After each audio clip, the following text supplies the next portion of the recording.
اللهم صل على سيدنا ومولانا محمد وعلى سيدنا علي وسيدتنا فاطمة وسيدتنا زينب وسيدنا حسن وسيدنا حسين. اعوذ باللہ من الشیطان الرجیم. بسم اللہ الرحمن الرحیم. الحمد للہ رب العالمین والصلاة والسلام علی اشرف الانبیاء والمرسلین واہل بیتہ الطیبین الطاہرین المعصومین. اما بعد. سورہ مبارکہ بقرہ آیت نمبر 260 سے آیت نمبر 264، 260 سے 264. پروردگار عالم نے حضرت ابراہیم علیہ السلام کی ایک دعا سے اس صفحے پر بحث کا آغاز کیا. ہم اس بات کو پہلے پڑھ چکے کہ پروردگار عالم نے آیت الکرسی میں اپنا تعارف کروایا کہ الحی القیوم، وہ زندہ ہے.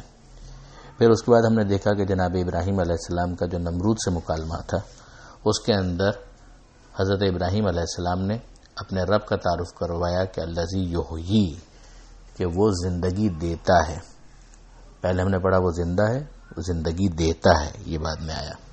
پھر اس کے بعد حضرت ابراہیم علیہ السلام کے ساتھ وہ نمرود کا مکالمہ آگے بڑھتا ہے. پھر جناب عزیر علیہ السلام کا جو غفلت پر مبنی ایک جملہ تھا کہ انا یحیی ھذہ اللہ، کہ کیسے اللہ اسے زندہ کرے گا، وہ بستی جو بالکل برباد ہو چکی تھی. پھر ان کے ساتھ جو معاملہ تھا اسے قرآن نے پیش کیا.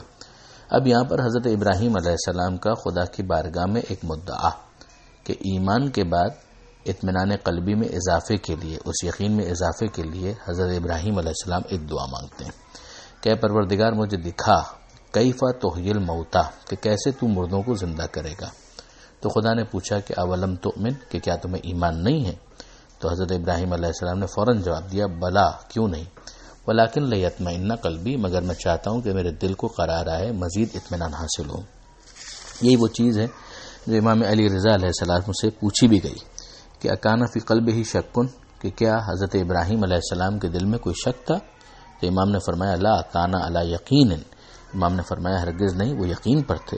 ولکنہ، لیکن ارادہ من اللہ الزیادۃ فی یقینہ، انہوں نے چاہا کہ اللہ سے یقین میں مزید اضافے کا سوال کریں.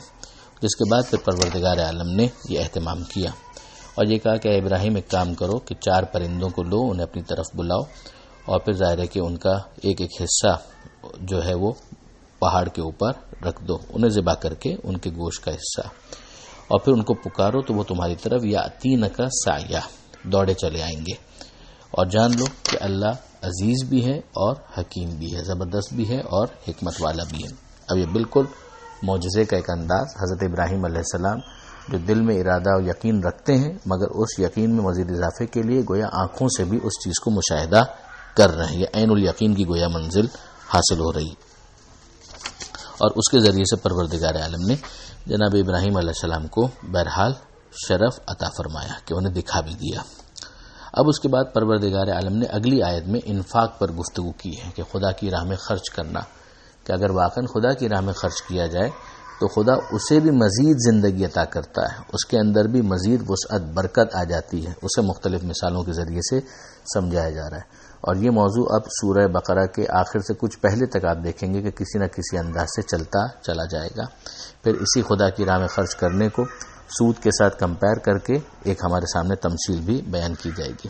اب یہاں پر جو پروردگار عالم نے ارشاد فرمایا کہ وہ لوگ جو اللہ کی راہ میں اپنے مال کو خرچ کرتے ہیں بڑی وسعت کے ساتھ، کہ جہاں پر اللہ کی راہ قرار دی جا سکے، چاہے مسجد بنانے کے لیے، امام باڑہ بنانے کے لیے، کسی خیرات کے لیے، کسی کو کھانا کھلانے کے لیے، کسی ہسپتال میں مریض کے علاج کے لیے، کسی کو لباس پہنانے کے لیے، کسی بچے کی فیس دے کر اس کے علم میں اضافے کے لیے، کسی کو اپنے پیر پر کھڑا رکھنے کے لیے، کھڑا کرنے کے لیے، کاروبار کروانے کے لیے بڑی وسعت ہے. کوئی بھی نیک کام اگر اس نیک کام کو قربتاً اللہ انجام دیا جائے تو پروردگار فرماتا ہے کہ اس کی مثال ایک دانے کی ہے کہ جس سے 7 بالیاں نکلیں اور ہر بالی کے اندر پھر 100 دانے ہوں. یعنی یہ اتنی برکت ہو کہ دانہ تو ایک تھا مگر جب اس کو ڈالا گیا تو اس میں اتنا اضافہ ہو گیا، یعنی 700 ٹائم 700 گنا اور پھر پروردگار نے یہاں پر بھی اکتفا نہیں کیا، فرمایا کہ واللہ یضاعف لمن یشاء، اللہ جس کے لیے چاہتا ہے اور اضافہ کر دیتا ہے، اور یہ خدا کا چاہنا بغیر وجہ کے نہیں ہوگا۔ ظاہر ہے کہ ایک انسان خلوص کے ساتھ قربتاً اللہ اگر اپنے کاموں کو انجام دے رہا ہے تو اس خلوص کو جج کرنے والا خود پروردگار ہے کہ کتنی پیورٹی کے ساتھ، کتنی سنسیئرٹی کے ساتھ، کتنے اخلاص کے ساتھ اس نے اس کام کو انجام دیا۔ اسی کے اعتبار سے ظاہر ہے کہ اس کا درجہ بڑھتا چلا جائے گا اور اس کے اس انفاق کو، خدا کی راہ میں خرچ کرنے کو، خدا برکت سے نوازتا چلا جائے گا۔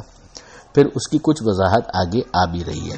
پروردگار فرماتا ہے کہ الذین ینفقون، وہ جو اپنے مال کو خرچ کرتے ہیں اللہ کی راہ میں، پھر اس کے بعد وہ اس انفاق کے بعد احسان جتا کر یا اذیت پہنچا کر اپنے اس انفاق کو ضائع نہیں کرتے۔ ایک ہے احسان جتانا کہ اس وقت تو اس کام کو انجام دے دیا مگر بعد میں اس کو یہ جتایا کہ اگر ہم نہ ہوتے تو تم کہاں ہوتے، تمہارے کیسے وقت پر ہم کام آئے۔ یہ وہ آگ ہوگی کہ جو خرمن احسان کو جلا کر خاک کرتے۔ اور دوسری صورت یہ ہے کہ بعد میں اس کے دل کے دکھانے کا سامان کرنے لگے، مثلا ایسے لوگوں سے اس کا ذکر کر رہا ہے جس پر وہ اپنی حالت کا ظاہر ہونا پسند نہیں کرتا، تو یہ اذیت ہی ہے۔ لیکن اگر یہ دونوں کام نہ کیے جائیں کہ بھئی میں نے تو اللہ کے لیے کیا، اللہ جانتا ہے، مجھے کسی اور کو بتانے کی بھی ضرورت نہیں ہے اور مجھے اس کے اوپر احسان جتانے کی بھی ضرورت نہیں ہے، تو ان کا اجر ان کے رب کے پاس محفوظ ہے، نہ انہیں کوئی خوف ہوگا نہ انہیں کوئی غم ہوگا۔ پھر پروردگار نے ایک اور انداز سے سمجھایا کہ دیکھو اچھے عنوان سے بات کہہ دینا اور بخش دینا، ٹال دینا، مغفرت کر دینا، یہ بہتر ہے اس صدقے سے کہ جس کے بعد اذیت پہنچائی جائے۔ یعنی اگر معذرت کر لی، کہہ دیا کہ میں معافی چاہتا ہوں، اس وقت میرے پاس گنجائش نہیں ہے، اب ظاہر ہے کہ سامنے والا جس بیک گراؤنڈ کے ساتھ آیا ہے وہ میں اور آپ نہیں جانتے، وہ ہو سکتا ہے بہت پریشانی کے ساتھ آیا ہو، تو وہ کوئی کڑوی بات بھی کہہ دے کہ ہاں تمہیں کیا احساس ہو سکتا ہے، تم پیسے والوں کو کیا معلوم، یہ جملہ وہ کہہ بھی رہا ہے، تو یہ جو یہ جس سے وہ بات کی جا رہی ہے، سوال کیا جا رہا ہے، اگر وہ اس کی اس بات کو، کڑوی بات کو، تلخ بات کو، اس بٹر کمنٹ کو نظر انداز کر دے تو یہ اس صدقے سے بہرحال بہتر ہے کہ جس کو دینے کے بعد اذیت پہنچائی جائے۔